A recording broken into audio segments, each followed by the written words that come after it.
Assalamualaikum warahmatullahi wabarakatuh. Waalaikumsalam warahmatullahi wabarakatuh. Bismillahirrahmanirrahim. Alhamdulillahirabbil alamin. Wassalatu wassalamu ala Rasulillah wa ala alihi wa sahbihi wa mawalah. Hadirin sekalian di mana saja berada yang dirahmati Allah Subhanahu wa taala. Bersyukur kita kepada Allah atas limpahan nikmat yang diberikan kepada kita semuanya sehingga pada malam hari ini kita bisa berjumpa kembali di layar kamera yang ada di depan kita. Mudah-mudahan ini semuanya bermanfaat untuk kita semuanya dan kita mendapatkan barokah daripada Allah Subhanahu wa taala. Amin ya rabbal alamin. Baik, kita akan berbicara sedikit tentang amal jariah. Tentang amal jariah ya. Nah, apa yang dimaksud dengan amal jariah? Jadi amal jariah ini sebenarnya istilah yang ada di tempat kita, yang ada di Indonesia. Kebanyakan orang menyebut dengan istilah amal jariah. Meskipun kalau kita cari di dalam teks-teks, kalau kita cari di dalam teks-teks yang ada yang ditulis oleh para ulama di dalam kitab-kitab mereka, belum kita temukan istilah amal jariah itu. Yang ada adalah sodakoh jariah. Jadi yang lebih tepat sebenarnya adalah sodakoh jariah, bukan amal jariah, karena kaitannya dengan jariah dinamakan dengan sesuatu itu jariah karena ia kebaikan atau pahalanya itu tidak akan terputus, akan terus mengalir sampai kemudian Allah Subhanahu wa taala yang mengetahui berhenti dan tidaknya itu. Tetapi kalau dari jenis daripada namanya dikatakan jariah karena memang kebaikannya itu mengalir secara terus-menerus. Nah, sedangkan amal ini jenisnya adalah banyak. Tidak semua amal yang dilakukan itu bersifat jariah, artinya pahalanya secara terus-menerus. Maka yang lebih khusus kalau kita cari di dalam kitab-kitab para ulama, mereka menyebutnya dengan istilah sodakoh jariah, bukan amal jariah. Tetapi meskipun demikian, ketika masyarakat kita menyebutnya dengan istilah amal jariah, maka sebenarnya yang dimaksud adalah sodakoh jariah. Nah, jadi dari mana kita bisa menemukan istilah sodakoh jariah itu? Dalam sebuah hadis yang sangat terkenal. Daripada hadis inilah para ulama mengungkap akan betapa agungnya yang namanya sodakoh jariah. Di antaranya adalah hadis yang diriwayatkan oleh Imam Muslim di dalam Sahih Muslim. Nabi SAW pernah bersabda, "Iza mata ibnu Adam," apabila mati anak Adam, jadi apabila manusia ini mati, in qata'a amaluhu illa min salasin. Terputuslah seluruh amal perbuatannya. Jadi terputus seluruh amal perbuatannya itu illa min salasin, kecuali daripada 3 jenis daripada amalan. Yang pertama adalah sedekah jariyatin, sedekah jariah. Kemudian selanjutnya adalah au ilmu yuntafa'un bih, ilmu yang bermanfaat yang ia sebarkan, yang ia ajarkan. Kemudian yang ketiga adalah wawaladun solihin yad'ulah, anak yang soleh yang ia tinggalkan yang senantiasa mendoakannya. Nah, maka ketiga jenis ini disebut di dalam hadis tersebut adalah suatu perkara yang tidak akan pernah berhenti pahalanya itu mengalir sampai kepada orang tersebut meskipun dia telah meninggal dunia. Nah, yang akan menjadi topik kita pada malam hari ini adalah sodakoh jariah. Jadi daripada 3 jenis yang disebutkan yang tidak akan pernah terputus tadi itu meskipun orang telah meninggal dunia, yang pertama adalah sodakoh jariah. Jadi sodakoh jariah ini adalah perkara yang apabila dilakukan oleh manusia meskipun nanti ia telah meninggalkan dunia, maka kebaikan atau pahalanya akan terus mengalir, tidak akan pernah putus. Nah, apa yang masuk dalam kategori sodakoh jariah ini? Para ulama menjelaskan yang dimaksud dengan sodakoh jariah di dalam hadis ini adalah wakaf. Karena dikatakan sebagai sodakoh jariah adalah sifatnya pemberian yang pahalanya terus menerus mengalir, tidak akan pernah ada hentinya. Ini mensyaratkan sesuatu yang sifatnya dalam tanda kutip abadi, tidak rusak, tidak bisa berpindah kepemilikannya, tidak boleh kemudian dijual, dan dia tidak boleh rusak daripada asalnya. Inilah yang menjadi syarat sedekah tersebut adalah sesuatu yang kekal, artinya tidak pernah habis pahalanya, karena memang dia tidak bisa berpindah milik. Maka disebut sedekah jariyah di sini maknanya adalah, para ulama menjelaskan yang dimaksud adalah wakaf. Jadi ketika kita berwakaf, mewakafkan sesuatu yang bisa diwakafkan, maka ketika kita mewakafkan sesuatu itu, pada saat itu kita telah melakukan sesuatu yang namanya sedekah jariyah, yang pahala-pahala yang akan didapatkan orang tersebut terus menerus mengalir, tidak akan pernah ada henti-hentinya. Nah, inilah yang dimaksud dengan sedekah jariyah. Sedekah jariyah adalah sebuah pemberian, yakni wakaf, yang wakaf tersebut pahalanya tidak akan pernah putus, mengalir terus-menerus kepada orang tersebut meskipun ia telah meninggal dunia. Nah, ini daripada pengantar yang bisa saya sampaikan pada malam hari ini. Ya, terima kasih Ustadz atas mukadimahnya, pendahuluannya, pembukaannya. Mudah-mudahan sahabat-sahabat itu paham tentang amal jariyah. Jadi itu sedekah jariyah, kalau bahasa Indonesianya amal jariyah, tapi di kitab-kitab adanya sedekah jariyah. Mudah-mudahan kita paham dan ternyata amal jariyah itu bahasa Indonesia. Insyaallah, nah, dari penjelasan tadi masa kita nambah ilmunya. Ustaz, nanya, nih ada yang nanya nih, ditanya kalau wakaf berupa uang itu gimana? Ada misalnya ada lembaga gitu kan, mengumpulkan uang, dia buat sekolah atau buat ini, itu gimana Ustaz?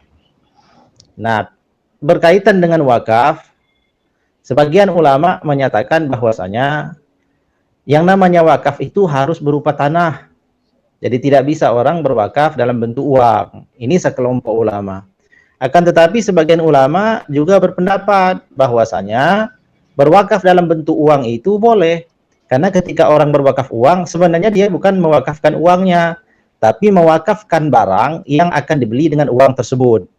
Jadi di antara orang yang mewakafkan uang itu diperbolehkan hukumnya, ya, termasuk daripada fatwa Majelis Ulama Indonesia tahun 2002 telah mengeluarkan fatwa bahwasanya seseorang itu boleh berwakaf dengan wakaf uang. Jadi uang itu diberikan kepada lembaga wakaf, lalu kemudian lembaga wakaf yang mengelola itu tadi membelikan uangnya ini dalam bentuk barang.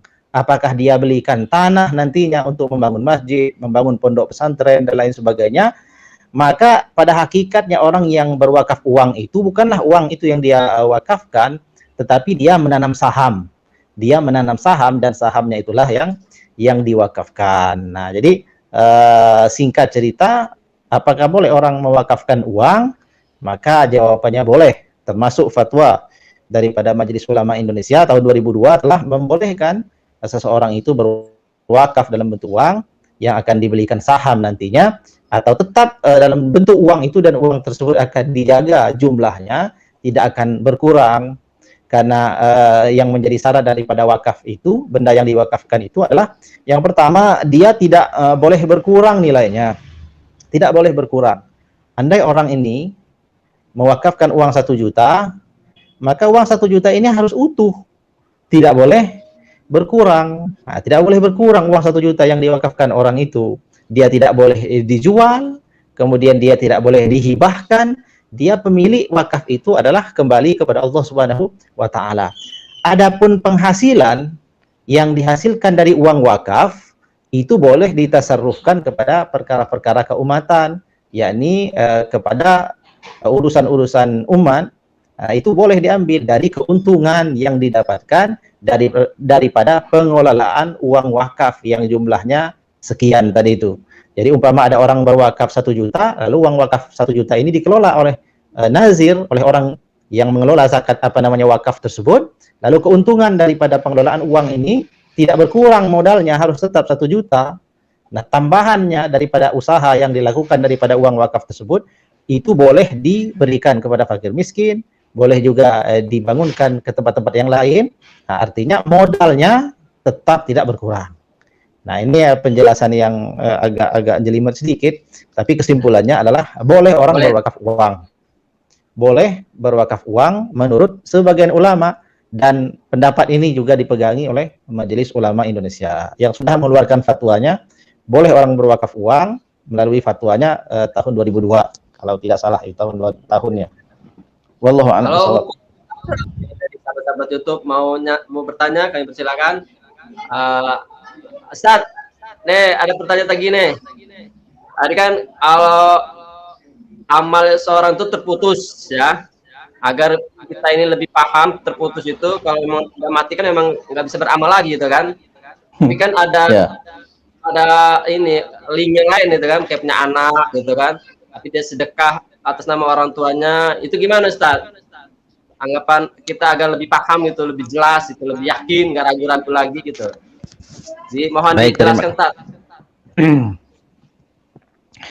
Baik, terima kasih. Jadi pertanyaan yang bagus, sebab masih banyak juga di antara saudara-saudara kita yang beranggapan bahwasanya berdasarkan hadis ini bahwa seseorang yang telah wafat itu tidak lagi mendapatkan pahala kebaikan kecuali hanya dari 3 jenis amal itu. Nah, berdasarkan hadis ini, yang menjadi penjelasan para ulama sebenarnya tidak demikian, karena dalam penyebutan di dalam hadis ini dikatakan adalah iza mata ibnu Adam, apabila seseorang itu wafat, yakni daripada anak Adam itu wafat, in qata'a amaluhu, terputuslah amalnya. Jadi dicatat baik-baik dan digarisbawahi kalimat terputuslah amalnya. Nah, di dalam kitab amalnya, dalam salah satu kitab yang menjelaskan tentang itu banyak, dan di antara kita yang kita pegang hari ini adalah kitab Tahqiqil Amal. Nah, di dalam kitab ini dijelaskan bahwasanya yang dimaksud terputus amal itu, ini menjadi salah satu penjelasan bahwasanya orang yang wafat itu sudah tidak lagi dibebani dengan perkara amal ibadah. Sudah tidak lagi memiliki kewajiban-kewajiban dalam melakukan ibadah. Karena ketika seseorang itu wafat, terputuslah amalnya. Yang terputus itu amalnya siapa? Amalnya dia. Artinya dia tidak lagi bisa beramal di dunia ini, karena dia memang sudah dalam keadaan wafat. Nah, yang terputus ini adalah amalnya. Adapun intifa artinya manfaat amal yang diperoleh seseorang setelah wafat masih ada. Di antaranya adalah amal yang dilakukan oleh orang lain. Nah, amal-amal yang tetap bermanfaat tadi yang sudah sangat tegas dijelaskan adalah ya tadi yang pertama adalah ilmu yang sedekah jariah. Sedekah jariah, ketika dia keluarkan sedekah jariah itu, meskipun dia tidak beramal, pahalanya terus mengalir kepada orang itu. Yang kedua adalah anak yang soleh. Anak yang soleh tadi itu karena hasil daripada didik anaknya itu menjadi seorang yang beriman, maka setiap kebaikan yang dilakukan anak tersebut, pahalanya juga mengalir kepada kedua orang tuanya. Kemudian yang ketiga adalah sedekah jariah, ilmu yang diajarkan ke orang lain, yaitu ilmu agama, ilmu yang bermanfaat, kemudian anak yang soleh. Nah, penyebutan 3 jenis ini bukan menjadi pembatas bahwasanya hanya 3 ini yang tetap mengalir, karena di dalam hadis yang lain disebutkan ternyata jumlahnya 7. Tidak hanya 3 ini, tapi disebutkan dalam riwayat Imam Ibnu Majah itu diantaranya ilmu yang ia sebarkan, kemudian anak soleh yang ia tinggalkan, selanjutnya mushaf yang ia tinggalkan, mushaf yang ia wakafkan kepada orang-orang yang menghafal Quran atau ke masjid dan lain-lain. Kemudian masjid yang dia bangun, masjid yang ia bangun, kemudian dia membangun penginapan, rumah, tempat orang singgah, juga sungai yang dialiri, sungai yang ia tadinya tidak mengalir lalu dijadikan mengalir, atau dia buat irigasi, atau kemudian dia membangun menggali sumur, ya. Kemudian sedekah yang ia berikan. Nah, ini amal-amal ini terus mengalir kepada orang tersebut. Atau ada orang lain yang bersedekah, kemudian sedekahnya itu atas nama orang yang telah wafat tadi itu. Jadi in qata'a amalu, terputus amalnya, orangnya bukan dia yang sedekah. Orang yang telah wafat ya nggak bisa sedekah lagi, orang dia sudah wafat. Artinya terputus amalnya kan? Terputus amalnya. Kalau dia sedekah ya terputus amal sedekah, artinya dia tidak bisa berbuat sedekah pada saat itu, dia tidak bisa bersedekah. Tapi kalau ada orang lain bersedekah, lalu kemudian pahalanya dihadiahkan kepada dia, maka tetap sampai pahala itu. Ini namanya intifa. Seorang yang telah wafat tetap intifa, mendapatkan manfaat dari amal orang lain apabila dihadiahkan. Makanya di dalam menghadiahkan pahala bacaan Al-Quran atau Al-Fatihah dan lain-lain, para ulama mengajarkan sebelum kita baca Al-Fatihah itu kita ucapkan dulu doa sebelumnya. Allahumma rabbana taqabbal wa ausil sawaba ma qara'nahu min suratil Fatihah atau min suratil Yasin atau min suratil Baqarah. Ya Allah, terimalah dan sampaikanlah pahala bacaan daripada ayat Quran yang kubaca ini kepada ruhnya fulan bin fulan atau fulanah binti fulan. Apabila kita ucapkan seperti itu lalu kita baca, maka sampai pahala bacaan daripada apa namanya, Al-Fatihah itu. Adapun sedekah, sedekah itu tegas. Sedekah kemudian amal-amal yang lain, kan di dalam hadis ini dinyatakan orang yang telah wafat telah terputus amalnya kan, tapi ternyata pahala masih sampai kepada orang itu, di antaranya pahala sedekah, kemudian pahala orang yang menghadiahkan apa namanya, sedekah atas nama dia. Nah, jadi kata Imam Ibnu Katsir itu, adapun fammas shadaqatu fa dzaka mujma'un ala usulihima, adapun sedekah yang disedekahkan orang lain atas nama orang itu, bukan dia yang sedekah, orang dia sudah wafat. Nah, ada orang lain bersedekah terus disebutkan namanya, ini sedekah ambal, sedekah sajadah, ini sedekah, saya sedekah atas nama orang itu. Bukan dia, apakah anaknya yang sedekah atau orang lain yang muridnya, umpamanya murid dia sekolah, murid dia ngaji, kemudian dia bersedekah atas nama orang yang telah wafat itu, maka mansusun ala usulihima. Kata Imam Ibnu Katsir, telah mansus, telah dinas dengan nas yang tegas sampai pahalanya. Nah, maka para ulama mengatakan kalau pahala sedekah sampai, berarti pahala semua amal ibadah yang baik apabila dihadiahkan juga sampai. Wallahu a'lam bishawab. Kalau nyampe saja. Kalau nggak percaya suruh wafat dulu ya. Kalau sampai. Jadi ini begini, permasalahan yang seperti itu masalah khilafiyah, artinya perbedaan pendapat para ulama. Jadi yang mengamalkan kita yakin bahwa memiliki dalil-dalil dan nas yang kuat. Adapun yang nggak mengamalkan, ya nggak apa-apa. Namanya juga banyak pilihan ya. Itu jadi yang mengamalkan terus, jangan ragu-ragu. Sesuai ilmu masing-masing lah ya. Ya, yang mengamalkan terus, jangan ragu-ragu. Yang tidak, ya cukup yang tidak mengerjakan, cukup tidak mengerjakan saja. Jangan mengomentari yang mengerjakan. Ya, terima kasih. Sebaliknya, yang mengerjakan cukup mengerjakan saja dengan khusyuk dan dengan yakin. Tak perlu mengomentari yang tidak mengerjakan. Gitu. Jadi insya Allah itu semuanya tujuannya adalah untuk mendekatkan diri ya kepada Allah Subhanahu Wa Taala. Insya Allah jelaslah tadi penyampaian Ustaz. Insya Allah terputus, tapi dari manfaat yang lain, dari niatan orang anaknya untuk sedekah kepada orang tuanya, ataupun baca Yasin, ataupun baca Al-Quran untuk sedekah, uangnya dikasihkan atas nama orang tua kita, ataupun saudara-saudara kita yang meninggal, insya Allah kita yakin bahwa akan sampai pada almarhum tersebut. Dan yang enggak, ya nggak usah sampai kita saling mengejek, tapi saling yakin masing-masing menjalankan semua apa yang telah dapat ilmunya. Insya Allah semua niatnya baik karena Allah Subhanahu Wa Taala. Amin. Allahumma amin. Sallu ala Sayyidina Muhammad. Allahumma salli wa sallim wa barik alaihi wa ala. Masih ada ngopinya saat? Masih. Ngopi dulu. Ngopi lagi, nyantai aja.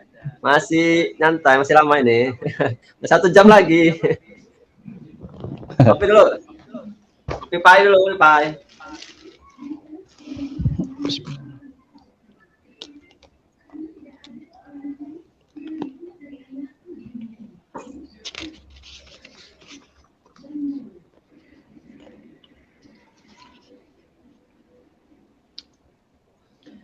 Alhamdulillah, tadi kita telah ngopi, yang sahabat-sahabat YouTube ngopi juga ya di rumah, buat masing-masing di rumah. Insya Allah nikmat, mantap, baca dingin sambil ngopi, sambil santai-santai, dapat ilmunya barokah. Dapat ilmu, ngaji, santai, sambil dengerin perawatan, insya Allah barokah. Allahumma sholli ala Sayyidina Muhammad. Allahumma sholli wa sallim ala Waalaikumsalam. Muhammad. Alhamdulillah, terima kasih yang telah bergabung. Mudah-mudahan bermanfaat untuk kita semua. Assalamualaikum. Kan sekarang ini media apa elektronik gitu kan, macam-macam lah. Ada yang WA, ada yang YouTube juga, ada yang Facebook juga. Gitu kan.